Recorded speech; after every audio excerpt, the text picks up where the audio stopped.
केंद्र ने सर्वोच्च न्यायालय से कहा है कि 1993 से 2010 के बीच आवंटित कोयला खदानों का लाइसेंस रद्द किए जाने पर उसे कोई आपत्ति नहीं। सरकार नीलामी के लिए पूरी तरह तैयार है। हालांकि अटॉर्नी जनरल ने कहा कि उन 40 खदानों को छोड़ा जा सकता है जिनमें खनन शुरू हो चुका है, बशर्ते ये कंपनियां खनन शुरू होने की तारीख से 295 रुपए प्रति टन के नुकसान की भरपाई को तैयार हों और बिजली खरीद समझौता करें। ये राहत उन 6 कोल ब्लॉक्स को भी दी जा सकती है जिनमें खनन शुरू होने वाला है। सुप्रीम कोर्ट ने केंद्र और सभी कंपनियों से हलफनामे दाखिल करने को कहा। अगली सुनवाई 9 सितंबर को है। टाटा ट्रकों की खरीद में रिश्वत की पेशकश करने के मामले में दिल्ली की एक अदालत के आदेश पर सोमवार को लेफ्टिनेंट जनरल अवकाश प्राप्त तेजिंदर सिंह को गिरफ्तार कर लिया और उन्हें 20 अक्टूबर तक के लिए न्यायिक हिरासत में भेज दिया। अदालत ने इससे पहले उनकी जमानत याचिका को खारिज कर दी थी। उन पर 1676 टाटा ट्रकों की खरीद संबंधी फाइल को मंजूर करने के लिए तत्कालीन सेना प्रमुख जनरल वीके सिंह को कथित तौर पर 14 करोड़ रुपए की रिश्वत की पेशकश करने का आरोप है। यूनाइटेड बैंक ऑफ इंडिया यानी यूबीआई ने किंगफिशर एयरलाइंस और इसके प्रवर्तक विजय माल्या को जानबूझकर ऋण न चुकाने वाला घोषित किया है और वो इस मामले में इस तरह की घोषणा करने वाला पहला बैंक है।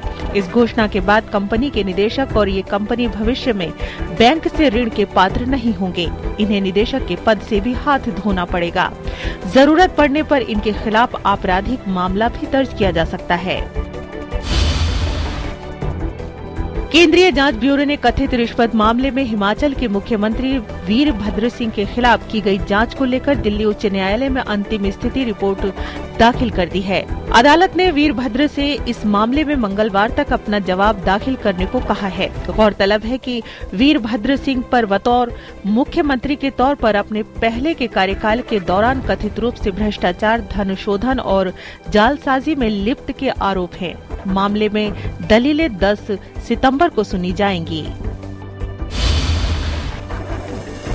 दिल्ली की एक विशेष सुनवाई अदालत ने सोमवार को सीबीआई से ये स्पष्ट करने को कहा कि उद्योगपति कुमार मंगलम बिड़ला के नेतृत्व वाली कंपनी हिंडाल्को को कोयला प्रखंड के आवंटन में क्या कानून के तहत नियमों का अनुपालन किया गया था।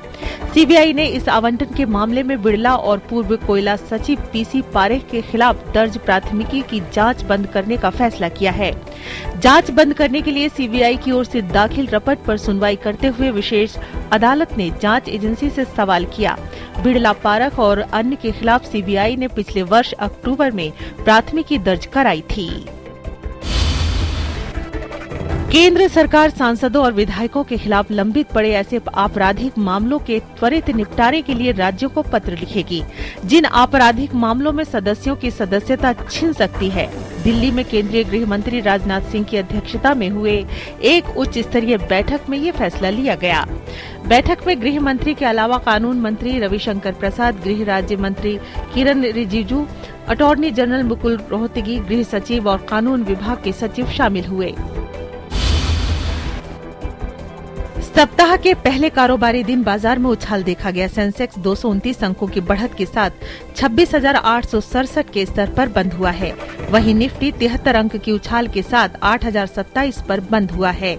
दिन भर के कारोबार के दौरान सेंसेक्स ने 26,900.3 का नया रिकॉर्ड ऊपरी स्तर पर बनाया, तो निफ्टी ने भी 8,035 का नया रिकॉर्ड ऊपरी स्तर पर बनाया।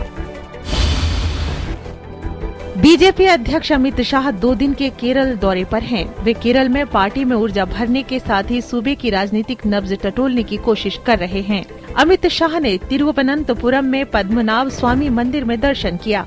बीजेपी कार्यकर्ताओं को संबोधित करते हुए दावा किया कि केंद्र में भाजपा की सरकार बनने के बाद से महंगाई में कमी आई है। बिहार के विश्व प्रसिद्ध प्राचीन नालंदा विश्वविद्यालय की तर्ज पर स्थापित विश्वविद्यालयों में सोमवार से कक्षाएं शुरू हो गई हैं। विश्वविद्यालय का नया परिसर राजगीर में स्थापित किया गया है। दिल्ली विकास प्राधिकरण डीडीए की आवासीय योजना के फॉर्म भरने की सोमवार से शुरुआत हुई। इस योजना के तहत करीब 25,000 फ्लैट्स का ड्रॉ किया जाएगा। इसके लिए 9 अक्टूबर तक फॉर्म भरे जा सकते हैं। इस आवासीय योजना के तहत सबसे ज्यादा 22,600 फ्लैट्स LIG हैं।